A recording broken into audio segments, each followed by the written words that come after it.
بسم اللہ الرحمن الرحیم. السلام علیکم. اللہم صلی علی محمد و آل محمد وبارک وسلم. کیسے آپ سب؟ امید کرتی ہوں کہ ٹھیک ٹھاک ہوں گے. Welcome to my channel. اور آج کا جو میرا ٹاپک ہے وہ ہے حرام اور حلال رزق، اور اس کے حرام رزق کی نقصانات اور حلال روزی کے اثرات آپ پر کیا ہوتے ہیں.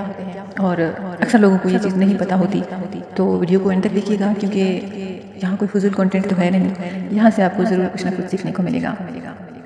دیکھیے آج کا دور جس طریقے سے پاکستان کے حالات چل رہے ہیں، جو مہنگائی کا دور رہا ہے، اس میں ہر انسان پریشان ہے.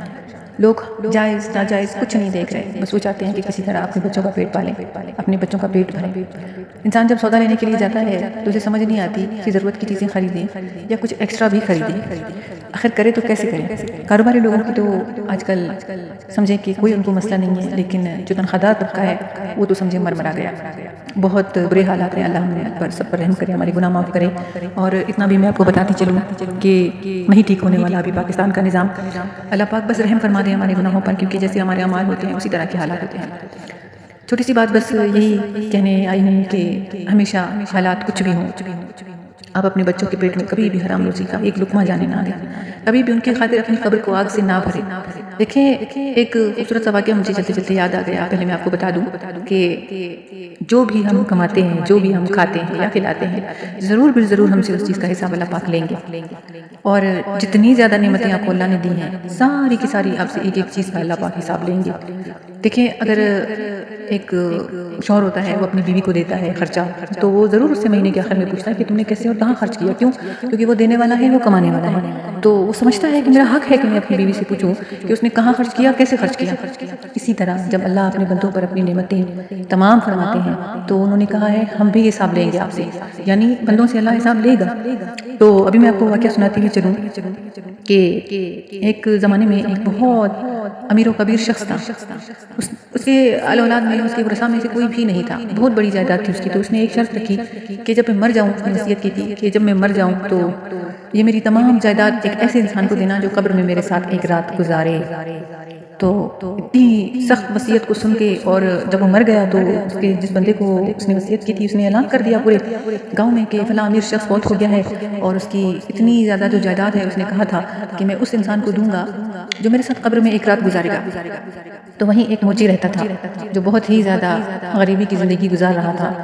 یعنی انتہائی اس کے حالات بہت غربت کی چکی میں پسا ہوا تھا، اتنا کہ روتے رہتا تھا کہ اللہ میں کروں تو کیا کروں. تو اس نے کہا کہ چلو میں جو ہے جا کے ایک رات قبر میں گزارتا ہوں اس امیر آدمی کے ساتھ. مجھے کھانا بھی ملے گا، پانی بھی وہاں رکھ کر دیں گے جو اس نے شرائط دی کہ ہوا کا بھی انتظام ہوگا، کچھ بھی ہوگا، بس ایک رات میرے ساتھ گزارے گا. تو باقی تو کوئی بھی انسان تیار نہیں تھا. پورے قبرستان میں ہر کوئی، پورا گاؤں جمع تھا. تو وہ بندہ بھی وہاں، موچی بھی پہنچ گیا، اور اس نے کہا کہ میں ایک رات گزارنے کے لیے اس امیر شخص کے ساتھ قبر میں تیار ہوں. تو اس نے کہا ٹھیک ہے. کاغذات سارے اس کے جس بندے کو انہوں نے وصیت کی تھی کے ہاتھ میں تھے. ٹھیک ہے، جیسے ہی تم صبح نکلو گے اس قبر سے، یہ سارے تمہارے حوالے میں کر دیا، تم اس کے مالک ہو گے جتنے بھی جائیداد ہیں. تو سارا مجموعہ جو تھا وہ قبرستان سے گیا ہی نہیں، ہلا ہی نہیں. اب دیکھیے آگے ہوا کیا کہ اس بندے کو امیر کی قبر کے اندر ہی اس کا بستر ڈالا، اس کے لیے پانی رکھا، کھانا رکھا، ہوا اور روشنی کا بھی انتظام کیا. تو جیسے ہی صبح ہوئی، رات گزر گئی، لوگ وہاں سے ہلے ہی نہیں تھے یہ دیکھنے کے لیے کہ پتہ تو چلے کہ ہوا کیا ہے آخر اس بندے کے ساتھ. قبر میں اس نے کیا دیکھا؟ جیسے کہ لوگوں کو تجسس ہوتا ہے، کوئی بھی ہو، ہم بھی ہوتے تو ہم بھی بہت زیادہ تجسس میں ہوتے کہ دیکھیں تو صحیح ہوا کیا ہے. مختصر جیسے ہی اس کی قبر کا تختہ ہٹایا گیا صبح اس امیر آدمی کی، اور وہ موچی نکلا زاروں قطار دھاڑے مارتا ہوا، بہت زیادہ روتا ہوا وہ اس قبر سے نکلا.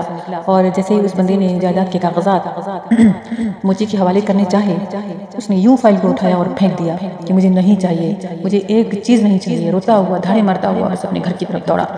لوگ بھی اس کے پیچھے پیچھے کہ آخر ایسا کیا ہوا ہے. آخر اس موچی کی طرف سے لوگ بالکل ہلے ہی نہیں جب تک کہ پتہ نہ چلتا لوگوں کو کہ آخر کیا ہوا. اس نے بھی دیکھا موچی نے کہ یہ لوگ میری جان نہیں چھوڑنے والے، تو ان کو بتا دوں کہ وہاں کیا ہوا. تو اس نے بتانا شروع کیا.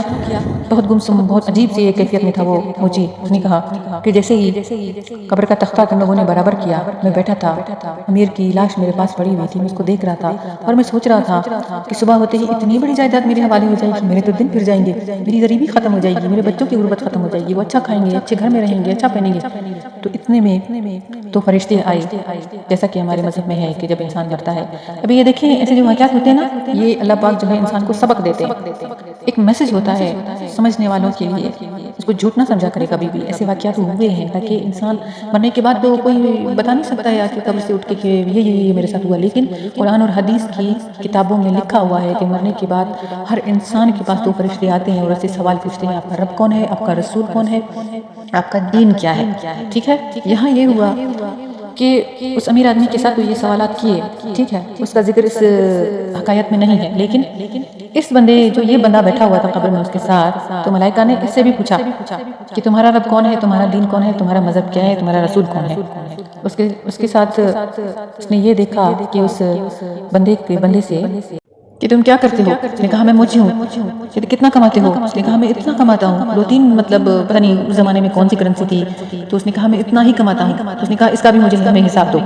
تو اس بندے نے کہا کہ میں اپنے اتنی مختصر کمائی، پتہ نہیں 3 سکے کے 5 سکے تھے اس وقت، اس کے لیے میں ان کو جواب نہیں دے پا رہا تھا. تو میں اتنی بڑی اس امیر آدمی کی جائیداد کا حساب کیسے دوں گا اللہ کو. میں کیسے دوں گا اللہ کو حساب. مجھے نہیں چاہیے یہ دولت، مجھے نہیں چاہیے یہ امیروں والی زندگی. میں اپنی اس غریبی میں خوش ہوں، کیونکہ میں سمجھ گیا ہوں کہ جو میں کماؤں گا، جو میں کھاؤں گا، جیسے میں رہوں گا، مجھے اس کا حساب دینا ہی دینا ہے. قربان جاؤں حضرت علی رضی اللہ تعالیٰ عنہ کے اس قول مجھے یاد آ گیا ہے ایک کہ مجھے اس دنیا سے کیا سروکار جس کے حلال میں حساب ہے اور حرام میں عذاب. پیارے یوٹیوبرز، بہت سبق آموز ایسے واقعات ہوتے ہیں آنکھیں کھولنے کے لیے، ہماری آنکھیں کھولنے کے لیے، ہمارا ذہن کو کھولنے کے لیے کہ کچھ سوچیں. اپنی بچوں کی خاطر اپنے قبر میں آگ مت جلائیں. یہ دنیا، یہاں کی سختیاں کچھ بھی نہیں ہے. آخرت کا عذاب تو نہ کسی نے دیکھا نہ کسی نے سنا، اور آخرت کی نعمتیں بھی ایسی جو کسی نے نہ دیکھی نہ کوئی امیجن کر سکتا ہے. ویڈیو میری لمبی ہوئی ہے، اس کے لیے میں معذرت چاہوں گی. مزید ایسے واقعات سننے کے لیے اگر آپ کو میرے چینل دکھنا ہے تو سبسکرائب کریں اور لائک کریں اور سبسکرائب ضرور کریں، اور اپنے پیاروں کے ساتھ ایسی ویڈیوز کو شیئر ضرور کیا کریں تاکہ کہیں نہ کہیں سے کسی نہ کسی کی ہدایت ہو جائے. کہیں نہ کہیں سے کوئی نہ کوئی بات انسان کو کلک ضرور کرتی ہے. اور حرام روزی جو ہے اگر آپ اپنے بچوں کے پیٹ میں ڈالتے ہیں نا، وہ چیز ان کے خون میں شامل ہوتی ہے.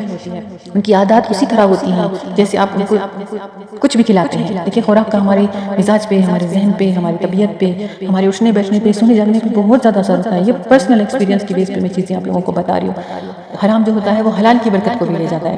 تو تھوڑی میں راضی رہیں. ہمارے نبی پاک صلی اللہ علیہ وسلم 2 مہینے کی بھوک کاٹ کر گئے. کیوں؟ کیا اللہ ان کو نہیں کھلا سکتا تھا؟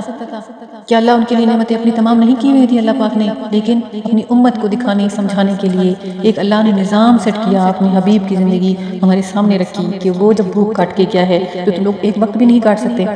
اللہ دیتے ہیں، آپ اللہ پاک سے اچھی امید رکھیں، کشادہ اور حلال روزی کی دعا کیا کریں اور کوشش بھی کیا کریں. اگر آپ دنیا کو دیکھیں گے، اپنے سے نیچے لوگوں کو ان کا لائف اسٹائل دیکھیں گے، آپ لوگ کبھی بھی سکون میں نہیں رہیں گے.